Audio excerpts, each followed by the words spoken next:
ನಮಸ್ಕಾರ Karnataka, welcome to my channel travel Guru.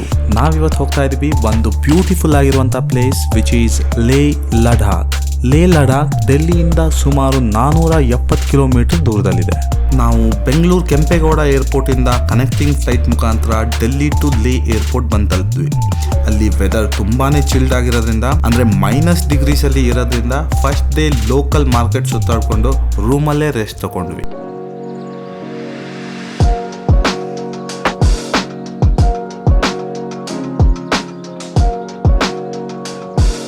Next day morning ಹೊರಟ್ವಿ Spituk monastery ಕಡೆಗೆ.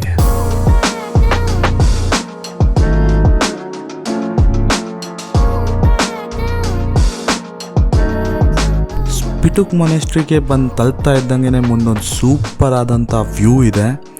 ಇಲ್ಲಿ ನಮಗೆ ಮುಂದೆ ಕಾಣಿಸ್ತಾ ಇರೋದು ಲೇ ಏರ್ಪೋರ್ಟು. ಲೇಯಿಂದ ಸ್ಪಿಟುಕ್ ಮೊನೆಸ್ಟ್ರಿಗೆ ಅಪ್ರಾಕ್ಸಿಮೇಟ್ ಆಗಿ ಒಂದು 7 ಕಿಲೋಮೀಟರ್ಸ್ ಆಗ್ಬೋದು.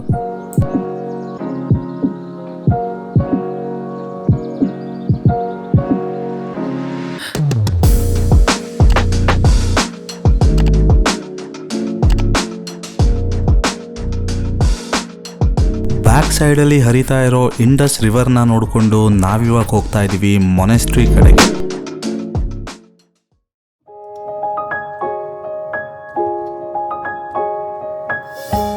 ಸ್ಪಿಟುಕ್ ಮೊನೆಸ್ಟ್ರಿನ ಸ್ಪಿಟುಕ್ ಗೋಂಪಾ ಅಂತಾನೂ ಕರೀತಾರೆ.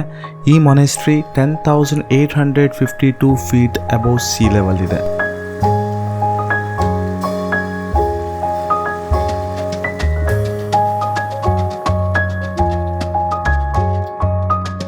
ಈ ಮೊನೆಸ್ಟ್ರಿಯಲ್ಲಿ ಟಿಬೇಟಿಯನ್ ಕ್ಯಾಲೆಂಡರ್ ಪ್ರಕಾರ ಪ್ರತಿ ವರ್ಷದ 11ನೇ ತಿಂಗಳು 27th ಇಂದ 29th ವರೆಗೂ ಗಸ್ಟರ್ ಫೆಸ್ಟಿವಲ್ ಅಂತ ಆಚರಿಸ್ತಾರೆ.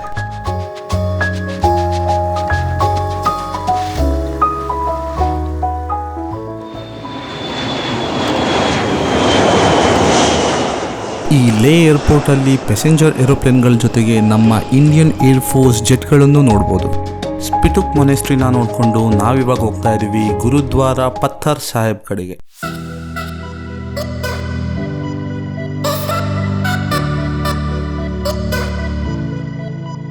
ನೀವು ಪ್ರತಿಯೊಂದು ಪ್ಲೇಸ್ಗೆ ಹೋಗ್ಬೇಕಾದ್ರೂ ನಿಮಗೆ ರೂಟಲ್ಲಿ ತುಂಬ ಸೂಪರ್ ಆದಂಥ ವ್ಯೂ ನೋಡೋಕೆ ಸಿಗತ್ತೆ. ಆ ವ್ಯೂ ನೋಡ್ತಾನೆ ನೀವು ನೇಚರಲ್ಲಿ ಕಳೆದೋಗ್ತೀರಾ.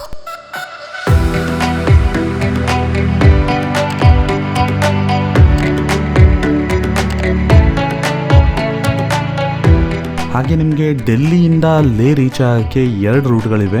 ಒಂದು ವಾಯಾ ಶ್ರೀನಗರ್, ಇನ್ನೊಂದು ಥ್ರೂ ಮನಾಲಿ. ಆದರೆ ನೀವೇನಾದರೂ ನವೆಂಬರ್ ಟು ಮೇ ಲೇಗೆ ಪ್ಲ್ಯಾನ್ ಮಾಡ್ತಾ ಇದ್ದೀರಾ ಅಂದರೆ ನಿಮಗಿರೋದು ಒಂದೇ ಒಂದು ಆಪ್ಷನ್ನು, ಅದು ಬೈ ಏರ್. ಯಾಕೆ ಅಂದರೆ ಇಲ್ಲಿ ವಿಂಟರಲ್ಲಿ ತುಂಬಾ ಸ್ನೋಫಾಲ್ ಆಗೋದ್ರಿಂದ most of the roads close ಆಗಿರುತ್ತೆ. ಹಾಗೆ ಜೂನಿಂದ ಅಕ್ಟೋಬರ್ವರೆಗೆ ನೀವು ಲೇಗೆ ಬೈ ರೋಡ್ ಟ್ರಾವೆಲ್ ಮಾಡ್ಬೋದು.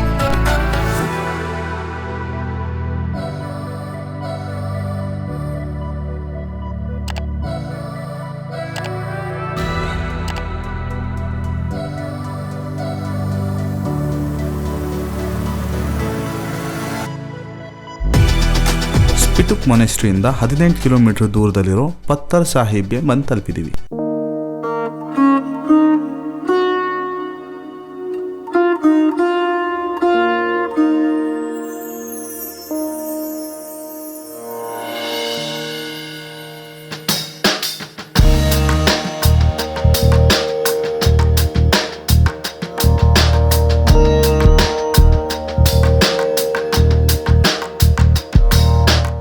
ಈ ಗುರುದ್ವಾರನ 1517ರಲ್ಲೇನೆ ಗುರು ನಾನಕ್ ಅವರ ನೆನಪಿಗೋಸ್ಕರ ಕಟ್ಟಿದ್ದಾರೆ.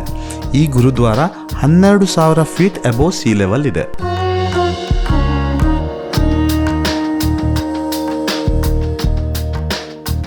ಈ ಪ್ರಶಾಂತವಾದ ಜಾಗದಲ್ಲಿ ನಮ್ಮ ಮನಸ್ಸಿಗೆ ನೆಮ್ಮದಿ ಜೊತೆಗೆ ಹೊಟ್ಟೆಗೆ ಪ್ರಸಾದ ಮತ್ತು ಊಟನೂ ಸಿಕ್ತು.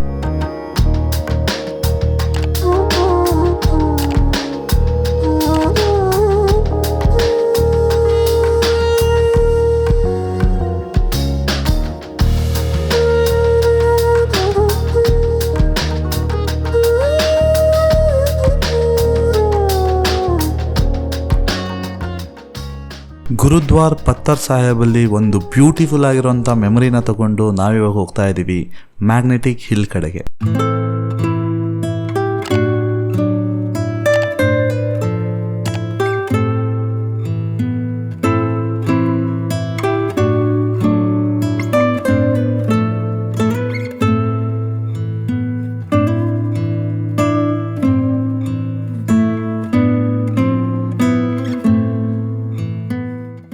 Magnetic hill. ಇದು one of the most interesting places in Ladakh. ಈ ಪ್ಲೇಸ್ ಲೇ ಇಂದ ಅಪ್ರಾಕ್ಸಿಮೇಟ್ ಆಗಿ 27 ಕಿಲೋಮೀಟರ್ಸ್, ಹಾಗೆ ಗುರುದ್ವಾರ್ ಪತ್ತರ್ ಸಾಹಿಬ್ ಇಂದ ಅಪ್ರಾಕ್ಸಿಮೇಟ್ ಆಗಿ 4 ಕಿಲೋಮೀಟರ್ಸ್ ಆಗುತ್ತೆ. ಹಾಗೆ ಈ place 14,000 feet above sea level ಇದೆ.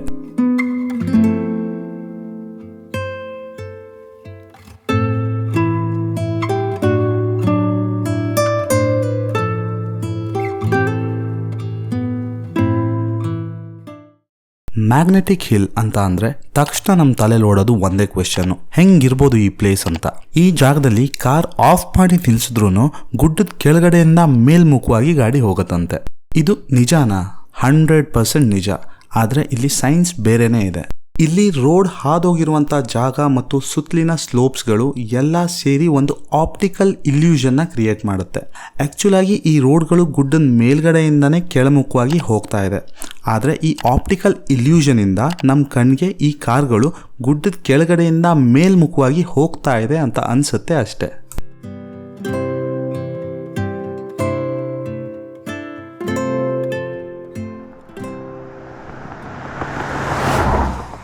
ನಮಗಿಲ್ಲಿ ಕೆಳಗಡೆ ಕಾಣಿಸ್ತಾ ಇರೋದೇನೆ ಸಂಗಮ್ ವ್ಯಾಲಿ. ಮ್ಯಾಗ್ನೆಟಿಕ್ ಹಿಲ್ಲಿಂದ ಈ ಜಾಗ ತುಂಬಾನೇ ಹತ್ರ ಇದೆ. ಅಪ್ರಾಕ್ಸಿಮೇಟ್ ಆಗಿ ಒಂದು 4 ಕಿಲೋಮೀಟರ್ಸ್ ಆಗ್ಬೋದು. ಹಾಗೆ ಲೇ ಇಂದಾನು ಈ ಸಂಗಮ್ ವ್ಯೂ ಪಾಯಿಂಟ್ಗೆ 30 ಕಿಲೋಮೀಟರ್ಸ್ ಆಗುತ್ತೆ.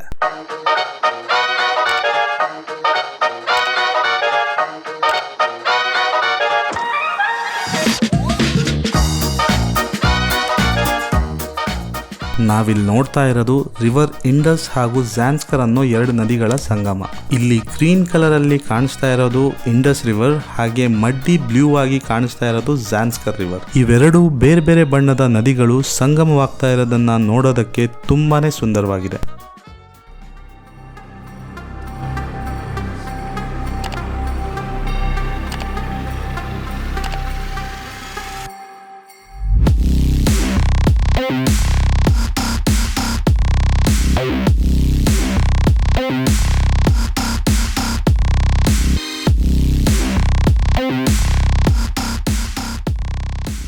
ಈ ಬ್ಯೂಟಿಫುಲ್ ಆಗಿರೋಂಥ ಪ್ಲೇಸಲ್ಲಿ ನೀವು ಪೀಸ್ಫುಲ್ ಆಗಿ ಟೈಮ್ ಸ್ಪೆಂಡ್ ಮಾಡಬೇಕು ಅಂದರೆ -ಡಿಗ್ರಿ ಜಾಕೆಟ್ಸು, ಗ್ಲೌಸು, ಶೂಸ್ ಮತ್ತು ಸನ್ಗ್ಲಾಸ್ನ ಥರದನ್ನ ಮಾತ್ರ ಮರಿಬಾರ್ದು. ಯಾಕೆ ಅಂತ ಅಂದರೆ ಇವಾಗ ಇಲ್ಲಿರೋ ಟೆಂಪ್ರೇಚರು -10 ಡಿಗ್ರಿ ಸೆಲ್ಸಿಯಸ್.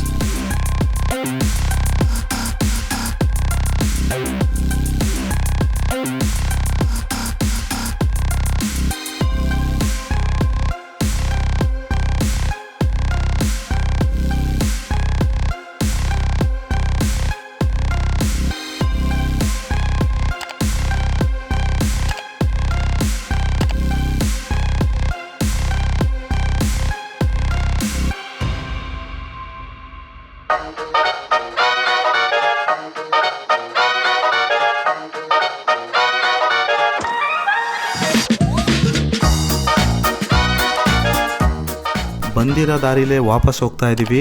ಹೋಗೋ ದಾರಿಲಿ ಅಂದರೆ ನಮಗೆ ಲೇಯಿಂದ ಕಾರ್ಗಿಲ್ ಹೋಗೋ ರೋಡಲ್ಲಿ ಸಿಗೋಂಥ ಹಾಲ್ ಆಫ್ ಫೇಮ್ ಅಂತ ಮ್ಯೂಸಿಯಂಗೆ ನಾವೇ ಹೋಗ್ತಾ ಇದ್ದೀವಿ. ಹಾಗೆ ಈ ಮ್ಯೂಸಿಯಂ ಲೇಯಿಂದ ಅಪ್ರಾಕ್ಸಿಮೇಟ್ ಆಗಿ ಒಂದು 5 ಕಿಲೋಮೀಟರ್ಸ್ ಆಗ್ಬೋದು.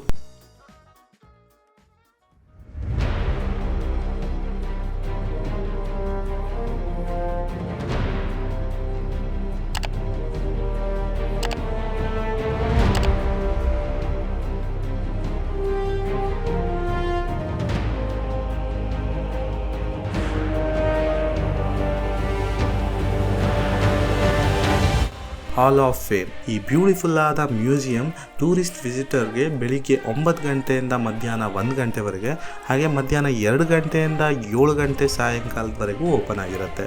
ಹಾಗೆ ಇದರ ಎಂಟ್ರಿ ಫೀಸ್ ಕೇವಲ 25 ರೂಪಾಯಿ.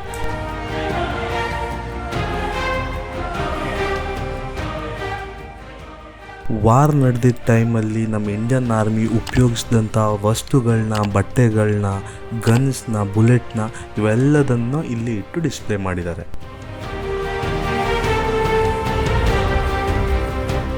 ಇಂಡೋ ಪಾಕಿಸ್ತಾನ್ ವಾರಲ್ಲಿ ನಮ್ಮ ದೇಶಕ್ಕೋಸ್ಕರ ನಮ್ಮ ಪ್ರಾಣಾನೇ ತ್ಯಾಗ ಮಾಡಿರುವಂಥ ನಮ್ಮ ವೀರ ಯೋಧರ ನೆನಪಿಗೋಸ್ಕರ ನಮ್ಮ ಇಂಡಿಯನ್ ಆರ್ಮಿ ಈ ಮ್ಯೂಸಿಯಂನ ಕಟ್ಟಿಸಿದೆ.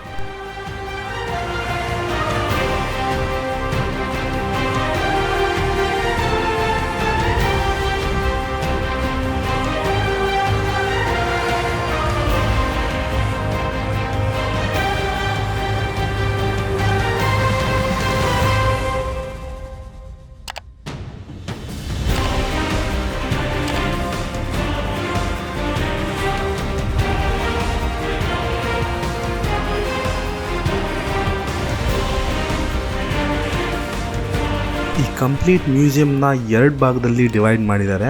ನಿಮಗೆ ಒಂದು ಪಾರ್ಟಲ್ಲಿ ನಮ್ಮ ಸಿಯಾಚಿನ್ ರೀಸನಲ್ಲಿ ನಮ್ಮ ಇಂಡಿಯನ್ ಆರ್ಮಿ ಯೂಸ್ ಮಾಡಿದಂಥ ವಸ್ತುಗಳನ್ನ, ಟೆಂಟ್ಗಳನ್ನ ಒಂದು ಕಡೆಗೆ ಸ್ಟೋರ್ ಮಾಡಿದ್ದಾರೆ. ಹಾಗೆಯೇ ಇನ್ನೊಂದು ಪಾರ್ಟಲ್ಲಿ ಕಾರ್ಗಿಲ್ ವಾರಲ್ಲಿ ನಮ್ಮ ಇಂಡಿಯನ್ ಆರ್ಮಿ ಯೂಸ್ ಮಾಡಿದಂಥ ಗನ್ಸು, ಬಾಂಬ್ಗಳು, ಬುಲೆಟ್ಗಳು ಇವನ್ನೆಲ್ಲ ಒಂದು ಕಡೆಗೆ ಸ್ಟೋರ್ ಮಾಡಿದ್ದಾರೆ.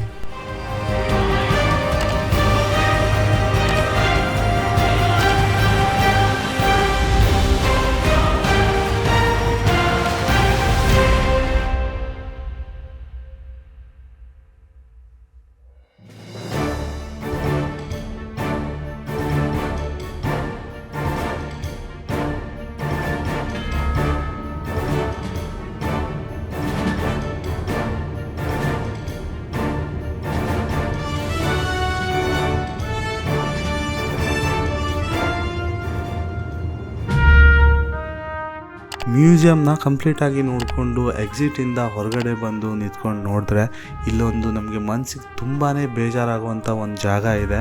ನಾನು ಯಾಕೆ ಹಿಂಗೆ ಹೇಳ್ತಾ ಇದ್ದೀನಿ ಅಂತಂದರೆ, ಇಂಡಿಯಾ ಪಾಕಿಸ್ತಾನ್ ವಾರಲ್ಲಿ ತಮ್ಮ ಜೀವನ ಕಳ್ಕೊಂಡಿರೋ 100 ನಮ್ಮ ಇಂಡಿಯನ್ ಸೋಲ್ಜರ್ನ ಇಲ್ಲೇ ಮಣ್ಣು ಮಾಡಿದ್ದಾರೆ. ಹಾಲ್ ಆಫ್ ಫೇಮ್ನ ಕಂಪ್ಲೀಟಾಗಿ ನೋಡಿಕೊಂಡು ನಾವಿವಾಗ ಹೋಗ್ತಾ ಇದ್ದೀವಿ ಶಾಂತಿ ಸ್ತೂಪ. ಇದನ್ನು 1991ನಲ್ಲಿ ಭಿಕ್ಷು ಅಂತ ಒಬ್ಬರು ಜಾಪನೀಸ್ ಬುದ್ಧಿಸ್ಟ್ ಕಟ್ಟಿಸಿದ್ದಾರೆ. ಹಾಗೆ ಈ ಜಾಗ 11,841 ಫೀಟ್ ಅಬೌವ್ ಸಿ ಲೆವೆಲ್ ಇದೆ ಮತ್ತು ಈ ಶಾಂತಿ ಸ್ತೂಪಕ್ಕೆ ಲೇಯಿಂದ ಅಪ್ರಾಕ್ಸಿಮೇಟ್ ಆಗಿ 6 ಕಿಲೋಮೀಟರ್ಸ್ ಆಗ್ಬೋದು.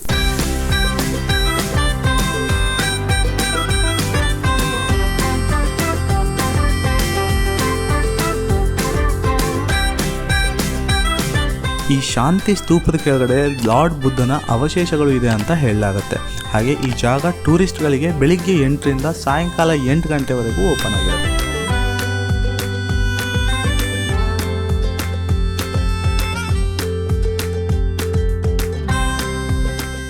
ಶಾಂತಿ ಸ್ತೂಪ ಲೇಯಲ್ಲಿ ತುಂಬಾ ಟೂರಿಸ್ಟ್ ಅಟ್ರಾಕ್ಷನ್ ಇರುವಂಥ ಪ್ಲೇಸ್. ಯಾಕೆಂದರೆ ಇದೊಂದು ಧಾರ್ಮಿಕ ಮಹತ್ವವುಳ್ಳ ಜಾಗ. ಹಾಗೆಯೇ ಈ ಜಾಗದ ಸುತ್ತ ನಮಗೆ ನೋಡ್ಲಿಕ್ಕೆ ಸಿಗುವಂಥ ಪ್ಯಾನರಾಮಿಕ್ ವ್ಯೂ.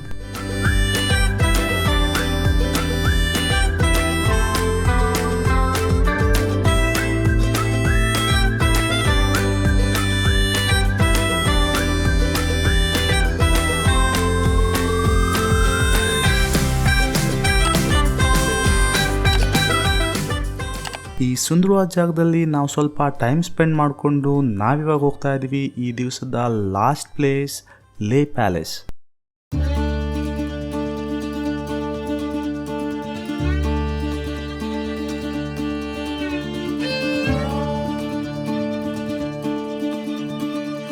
ಲೇ ಪ್ಯಾಲೇಸ್ 19th ಸೆಂಚುರಿಯಲ್ಲಿ ಡೋಂಗ್ರಾ ಪಡೆಗಳು ಈ ಲಡಾಖ್ನ ಕಂಟ್ರೋಲ್ಗೆ ತಗೊಳ್ತಾ ಇದ್ದಂಗೆ ಈ ಪ್ಯಾಲೇಸ್ ಕೂಡ ನಮ್ಮ ರಾಜಮನೆತನದವರ ಕೈತಪ್ಪಿ ಹೋಯಿತು. ಆವಾಗ ಈ ರಾಯಲ್ ಫ್ಯಾಮಿಲಿನ ಈ ಪ್ಯಾಲೇಸಿಂದ ಇನ್ನೊಂದು ಸ್ಟಾಕ್ ಪ್ಯಾಲೇಸ್ ಅಂತ ಇನ್ನೊಂದು ಜಾಗಕ್ಕೆ ಶಿಫ್ಟ್ ಮಾಡಲಾಯಿತು.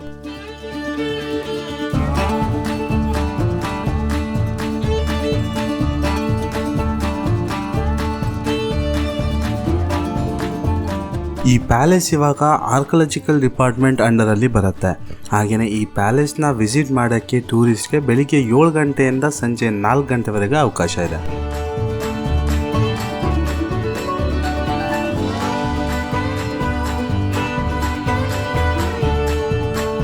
ಆಗಿನ ಕಾಲದಲ್ಲಿ ಲಡಾಖ್ ಒಂದು ರಿಮೋಟ್ ಏರಿಯಾ ಆಗಿರೋದ್ರಿಂದ ಬಿಲ್ಡಿಂಗ್ ಕಟ್ಟಕ್ಕೆ ಬೇಕಾಗಿರೋ ಐಟಮ್ ಇಲ್ಲಿ ಸಿಗೋದು ತುಂಬಾ ಕಷ್ಟ ಇತ್ತು. ಆದ್ರೂ ತುಂಬಾ ಕಷ್ಟಪಟ್ಟು ಈ ಜಾಗದಲ್ಲಿ ಒಂದು 9 ಫ್ಲೋರ್ಗಳಿರೋ ಪ್ಯಾಲೇಸ್ನ ಕಟ್ಟಿದ್ದಾರೆ.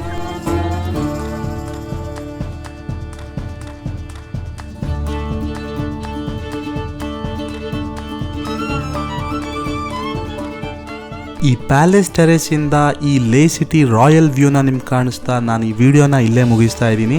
ನಿಮ್ಗೇನಾದರೂ ಈ ವಿಡಿಯೋ ಇಷ್ಟ ಆಯಿತು ಅಂತ ಅಂದರೆ ನನಗೆ ಇದೇ ಥರ ನೆಕ್ಸ್ಟ್ ವೀಡಿಯೋಸ್ನ ಮಾಡೋಕ್ಕೆ ಮೋಟಿವೇಶನ್ ಕೊಡೋಕ್ಕೋಸ್ಕರ ಆದರೂ ಈ ವಿಡಿಯೋನ ಲೈಕ್ ಮಾಡಿ. ಹಾಗೆಯೇ ನನ್ನ ಜೊತೆ ಲಡಾಖ್ನ ಕಂಪ್ಲೀಟಾಗಿ ಎಕ್ಸ್ಪ್ಲೋರ್ ಮಾಡೋಕ್ಕೆ ಈ ಚಾನಲ್ನ ಸಬ್ಸ್ಕ್ರೈಬ್ ಮಾಡೋದನ್ನ ಮಾತ್ರ ಮರಿಬೇಡಿ.